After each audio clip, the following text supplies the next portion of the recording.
Hello and welcome. In today's class, we'll be talking about heat transfer. When we say heat transfer, how does it work in thermodynamics? What we know is that generally in thermodynamics, we have energy. Under energy, we have the basic concept of energy, which is what? Heat and work. Meaning, we are saying that heat is classified under energy. Alright, let's take the definition of heat. Heat is a transient form of energy. Heat is a transient form of energy that can be found between the boundary of a system and its surroundings. That's the definition for heat. If you are going for that, for the definition of heat, what do then heat transfer means? Right? Now, heat transfer, let's take down. Heat transfer is the transmission of energy.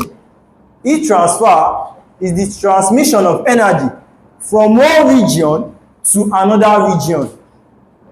Meaning that heat transfer, the key difference between heat and heat transfer is that heat is limited to the definition, while heat transfer deals with how it is being transferred, with the mechanism. Alright, let's take a schematic explanation on what we define for heat transfer. For heat transfer, consider this solid block.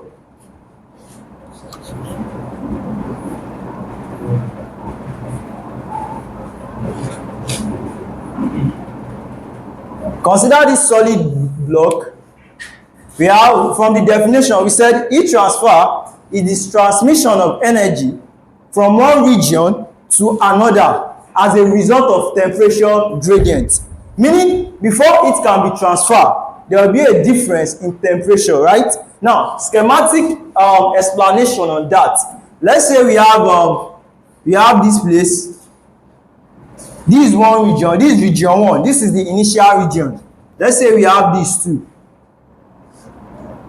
This is the second region. From the definition, we want to follow the definition of heat transfer. It said for we to say it has been transferred, it means there will be a temperature gradient, meaning change in temperature from one region to another region, right? We now say this is a schematic illustration. Say this is one region, this is the first region, this is another region. Meaning at this region, we have temperature T1. Let's call this T1. At this region also, we have another temperature called what? T2. Right? Now, the change in this temperature, that is T1 minus T2. This is the temperature gradient in that definition. Now, when we have something of this region, of this nature, then heat is said to be transferred.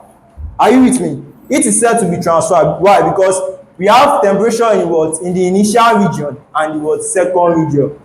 Note, before it can be transferred, it means the initial temperature must be greater than what? Second temperature. That is, T1 must be greater than what? T2. Alright, now let's say we have this. From here to here is the length. Let's call it what? X meter. And this should be the cross-sectional area. Let's call this place A. And this is the heat transfer. So, we're looking at this thing. There are a lot of factors we can derive from this place that is hindering this heat or that is affecting this heat to transfer. The first one is the area. The second one is the change in temperature itself. Change in temperature. Right? The third one is the distance, x, and the fourth one itself, which is the heat we are talking about now, is the word Q. This relationship, what this relationship means is that before heat can be transferred from one region to another region, there are many factors we are considering, which is what? Area, as far as this block is concerned, which is what? Area, the change in temperature, the distance, which is x, and the heat itself. So there's this relationship between heat and area. There's a relationship between heat and temperature, change in temperature. There's also a relationship between what? Heat and distance. We will see more of this later. Alright, now, having defined what heat transfer means, how do we then transfer heat? How is heat being transferred? Mode of heat transfer.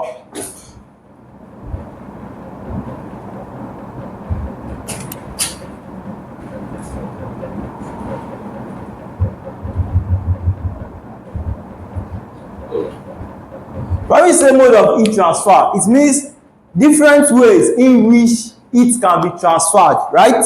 The first one is conduction. The first mode of heat transfer is conduction. The second one is convection. While the third one is radiation. Now, there's no way we'll be talking about mode of heat transfer that we won't be talking about the mediums in which they are transferred, right? Now, when we say medium of heat transfer, it means respectively how conduction is being transferred, how heat is being transferred through conduction, how heat is being transferred through convection, then how heat is being transferred through radiation. But firstly, let's look at the respective mode. The medium of conduction is conduction, or we simply say that conduction happens or it occurs in a solid body, right? In a solid body.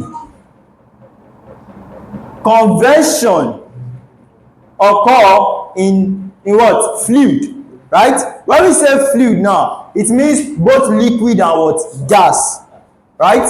So let's note that liquid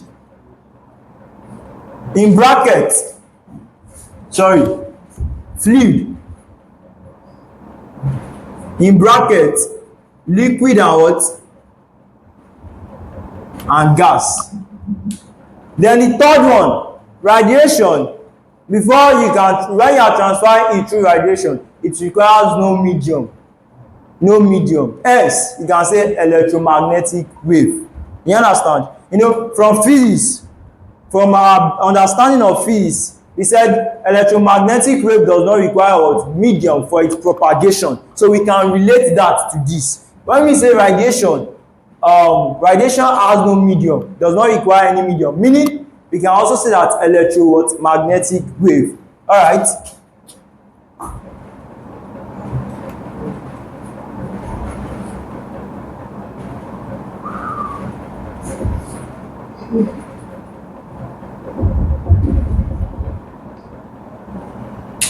Okay. Now let's take the first one, conduction. Conduction.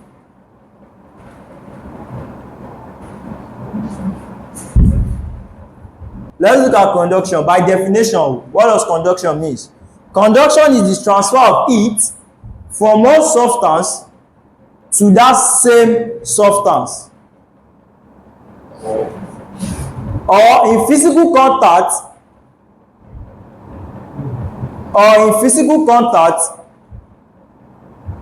with another substance without appreciable displacement or molecules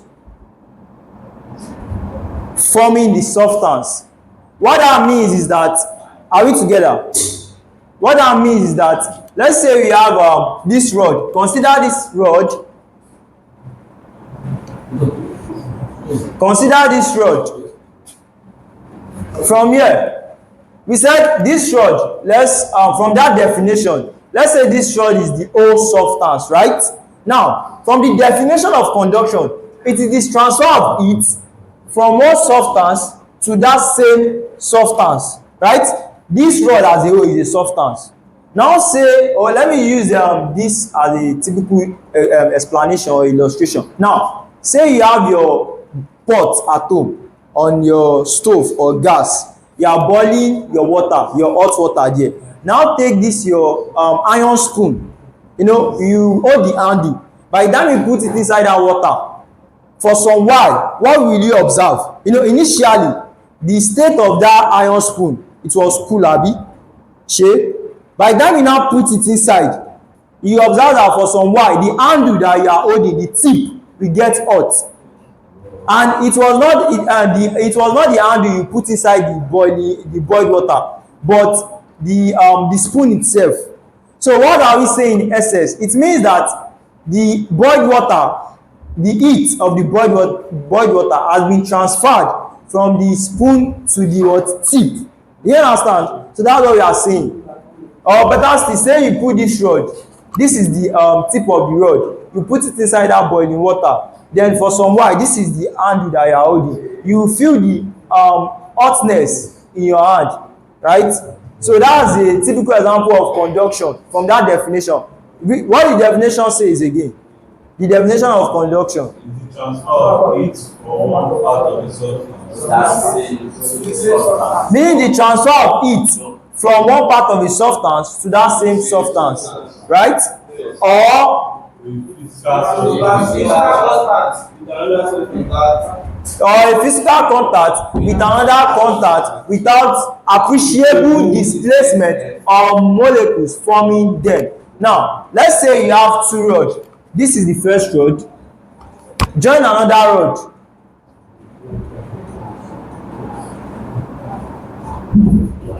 You know, this rod now, you are forming this rod without what? Appreciable displacement of molecule forming them. But they are in contact. You are joining this rod by putting them together, meaning they are in physical contact, right?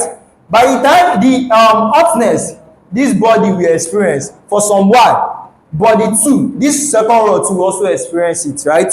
Yeah. That's what we are saying. Do you understand the English? So that's what we are saying. That's what conduction means. Any question on that? For this video, we talk about conduction. In the next video, we talk about convection and radiation. Now, let's see the law governing conduction, the law governing heat transfer under conduction. This law governing heat transfer under conduction is simply Fourier's law, right? This is spelling.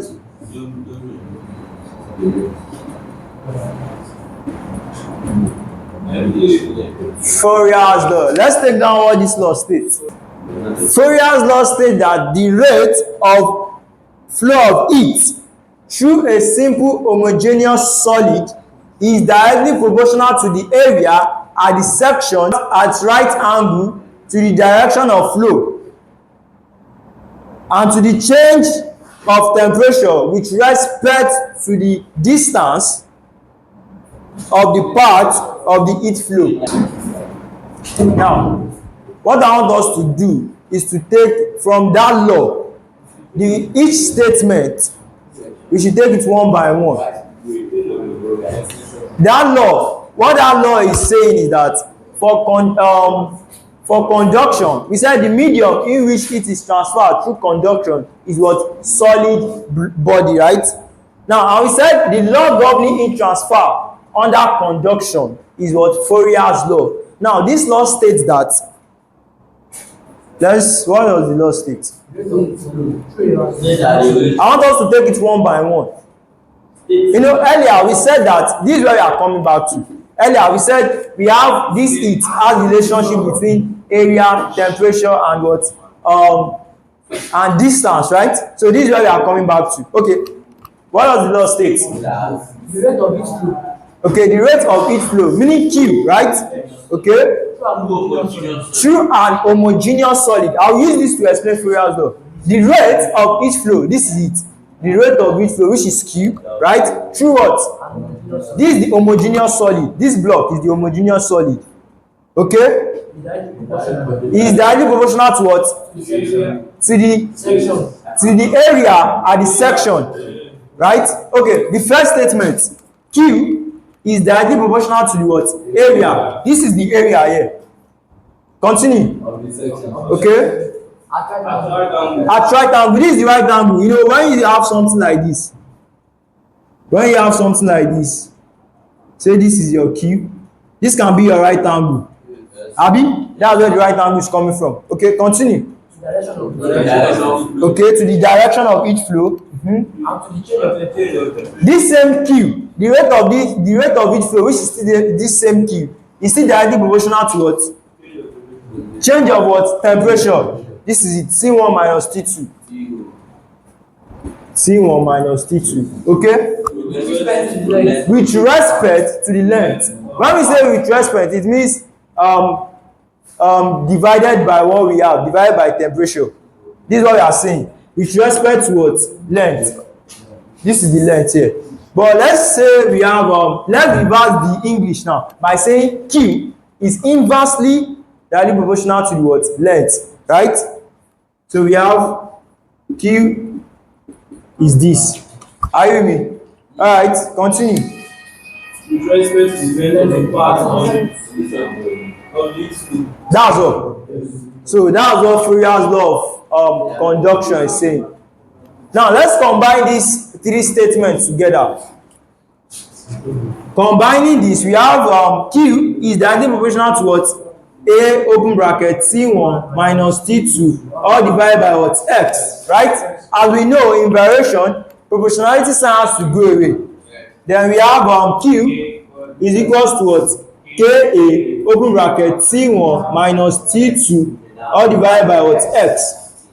Let's define each parameters. But before defining each parameters, in differential form, Q is equals to Ka dt over dx. Dt means what? Changing what? Temperature. While dx means changing what? The length. Alright. In some textbooks, Q, this mathematical equation for Q can be reversed as Q equals to Ka minus Ka all into bracket T2 minus T1 divided by X. Any question on this? What I did here? You know, okay, now let's do our algebra here. It will, this minus, we multiply this bracket, abi? We have Ka minus open bracket T2 minus T1 divided by X, abi? Then we have Ka minus what? T2 plus what? T1 divided by what? X, which is still the same thing as writing Ka T1 minus T2 divided by X, and that's what we have initially. You understand? So when you want to reverse the case, instead of saying T1 minus T2, you want to say T2 minus T1. Know that minus will come out. Just doing normal factorization. Any question on that? No. Okay, now let's define each parameters.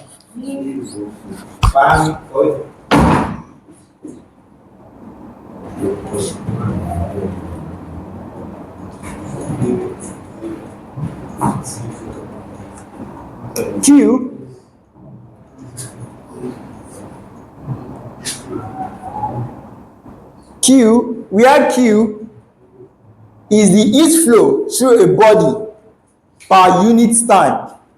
Q is the heat flow through a body per unit time. Q is the heat flow through a body per unit time. The heat flow here through this body per unit time. And what's the unit for heat? We said heat is measured in what? Joules, right? Joules. But per unit time, meaning divided by what? Time, which is seconds. Then joules per second is still the same thing as what? Watts. Abi? Is it per unit time? Per unit time. Watt. Where K is the thermal conductivity. Where K is the thermal conductivity. K is the thermal conductivity.